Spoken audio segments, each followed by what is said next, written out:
All right, Louisiana Senator John Kennedy joins us now. And, sir, it's good to see you on this Friday night. Let's start with James Comey, who found himself interviewed by the Secret Service today. Your thoughts on this Instagram post? What do you really think happened here?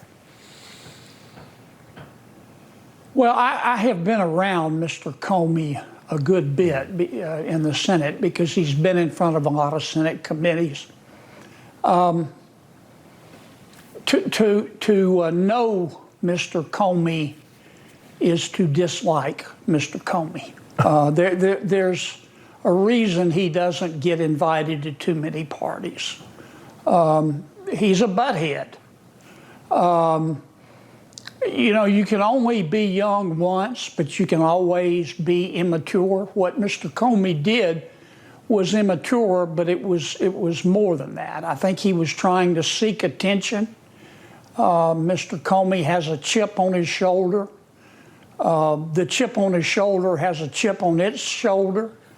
He probably single-handedly did more to undermine the reputation of the FBI, which before Mr. Comey took over was one of the, if not the premier organization, law enforcement organizations in the country, in the world.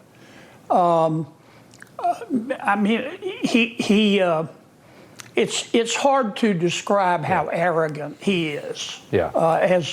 As Lyndon Johnson used to say, he can strut sitting down. Now, what he's done here, I don't know what was in his head or in his heart. I don't know if there was any evil intent here, but I think he was looking for attention, and by God, he got it. He got it. He got it. He got it, yeah. I want to move on, and I obviously we'll see where the Comey thing goes, and we have a president that's been nearly killed twice last year, so it was a really dumb move, if nothing else. Let's talk about this big, beautiful budget here for a second, though, which, as of tonight, can't seem to even get out of the House Budget Committee. You had Chip Roy, Ralph Norman, Josh Breaching, Andrew Clyde, Lloyd Smucker voting against it in committee. So the committee's going to reconvene Sunday to try again. We talked to Chip Roy this week. He hates the fact that we're set to continue spending $7 trillion in this country, which, again, we were a $4.5 trillion budget pre-COVID. Then we jumped it up with all that COVID spending, and now we're just trying to stay there. I think these guys like Chip Roy, they have a point. And Trump's calling them grandstanders, but Ralph Norman had the same kind of complaints as well. Rand Paul in the Senate has the same kind of complaints. How do you see this? Well, Congressman Roy is a very bright man, and he is making some fair points. They'll get it worked out eventually.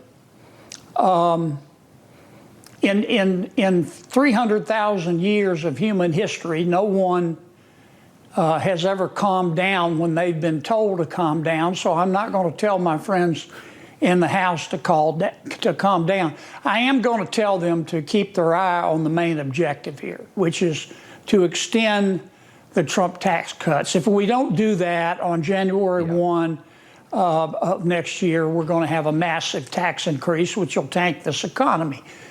But Chip's making a very valid point. I think we can do better in terms of the spending reductions. Objective number one is extend the tax cuts, but objective number two is to reduce the amount of spending. Yeah, they need to look back to what we were spending, 5 years ago, and somehow we have to figure out a way to get back there. And just reducing $1.5 trillion over 10 years is not going to cut it. I agree with a lot of these alleged grandstanders in this moment. I really do. Senator Kennedy, we appreciate you coming on. Thank you, sir.